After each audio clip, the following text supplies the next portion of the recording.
Hello and welcome to the English Nước Bình Phước radio, television station and newspaper.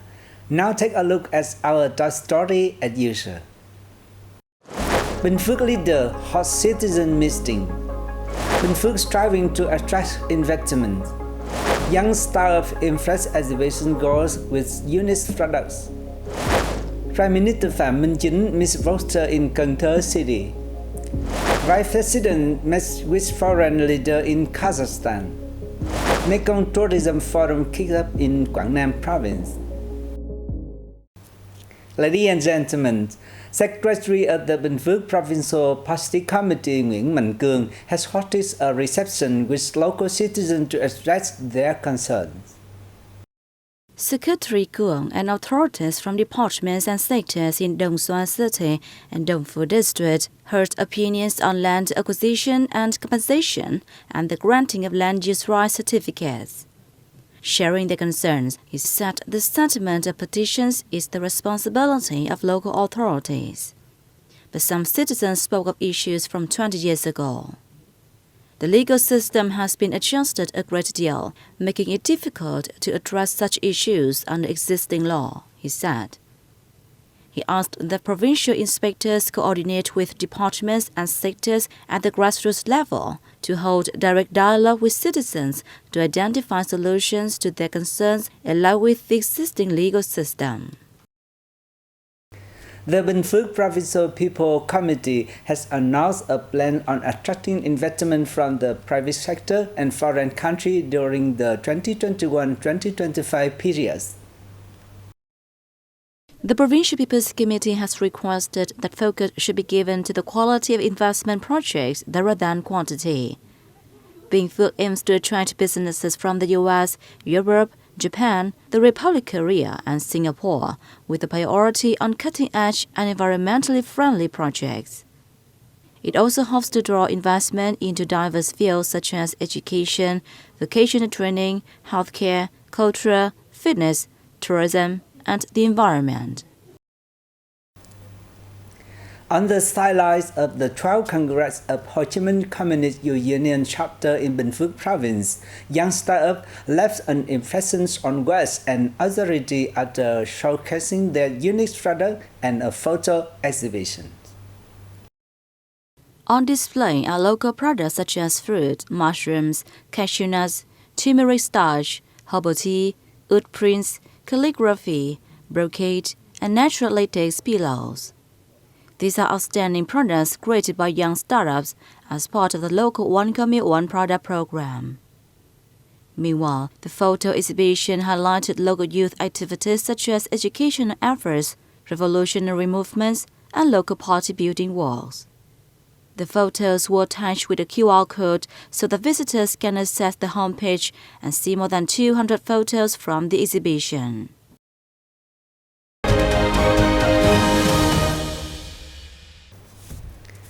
Ladies and gentlemen, Prime Minister Phạm Minh Chính on October the 13th paid a walking visit to Cần Thơ city where he has a meeting with local voters. At the meeting, voters showed their delight at positive outcomes of the COVID-19 fight, as well as socio-economic recovery and development of the country. They raised concern about a number of issues related to the living conditions of the locals and socio-economic development of Cần Thơ and the Mekong Delta region in general. Prime Minister Truyền asked relevant agencies to respond to proposals and requests of the voters and report issues beyond their capacity to the government, as well as ministries and sectors. He also answers questions raised by voters on transport projects, the shortage of medicine and medical equipment, and the teaching of the language of the Khmer community, among others. We have more news coming up next. Let's take a look. Vice President Võ Thị Ánh Xuân, who is paying a visit to Kazakhstan, has a meeting with her host country leader on October the 13th. At the meeting with Chairman of the Senate of the Kazakh Parliament, Molan Ashimbaev, Vice President Xuân stressed that Vietnam always treasures the South tradition friendship with Kazakhstan. She also expressed her delight at the progress recorded in political ties between the two nations by maintaining exchanges of their state and parliament delegations. Lauding tight and effective collaboration between the two parliaments, Xuân and Ashimbaev agreed to further the ties by boosting the exchange of delegations and experiences on legislative works and coordinating in monitoring and promoting the effective implementation of bilateral agreements. Discussing regional and international issues of mutual concern, they agreed that all disputes and conflicts must be resolved by peaceful means on the basis of international law. On the same day, Xuân received Ambassador Khairat Saribay, Executive Director of CICA Secretariat, and Minakashi Lekhi, Indian Minister of State for External Affairs and for Contra. She met the Liaison Committee of the Kazakhstan-Vietnam Friendship Association, attended a ceremony marking the 30th anniversary of the Vietnam-Kazakhstan diplomatic relations.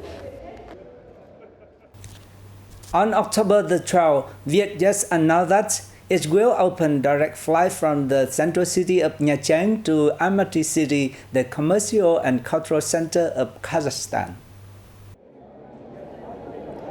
The announcement ceremony, witnessed by visiting Vice President Võ Thị Ánh Xuân and leaders of the government of Kazakhstan, was an activity to celebrate the 30th anniversary of diplomatic relations between the two countries. Under its plan, VietJet will arrange 2 return flights weekly, using A30 aircraft with flight time of about 9 hours. The route is expected to go into operation this month. Almaty City is the largest economic center and also a popular tourist destination in Kazakhstan. Meanwhile, Nha Trang is one of the top tourist destinations in Vietnam. With the decision to open this direct route, VietJet hopes to continue to promoting tourism as well as trade and investment relations between the two countries. Recently, VietJet has restored and opened a number of new routes to India, Japan, and the Republic of Korea. The airline also plans to open more routes to Europe and Australia.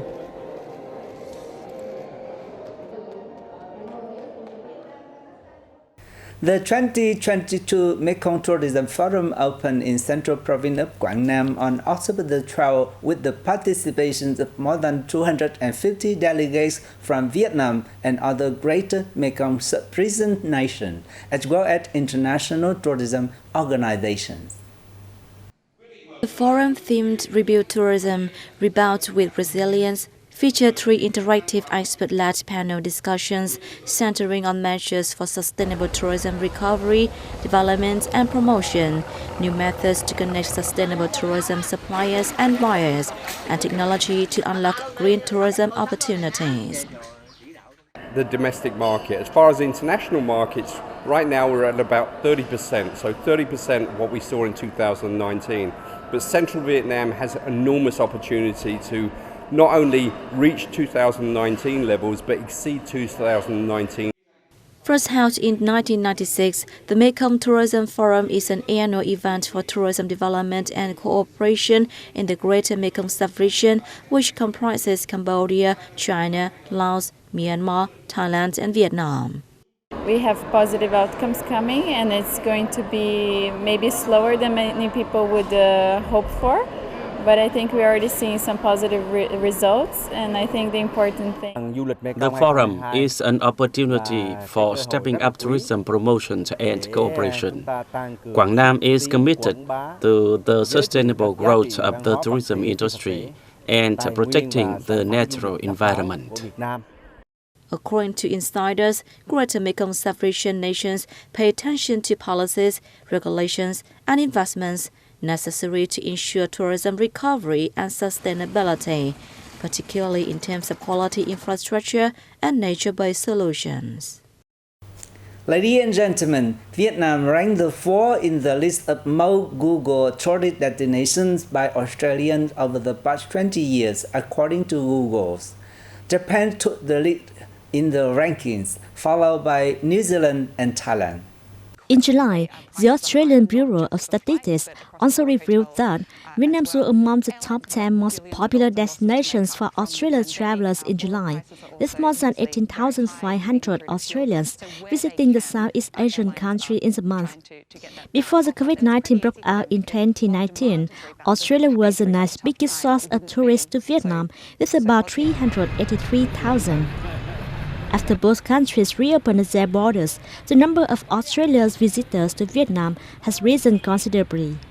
Vietnam welcomed over 1.8 million foreign tourists in the 9-month period, of which 1.2 million were recorded in the third quarter of this year, 2.5 times the figure in the previous quarter. And that's all for today. Thank you for being there with us and see you next time.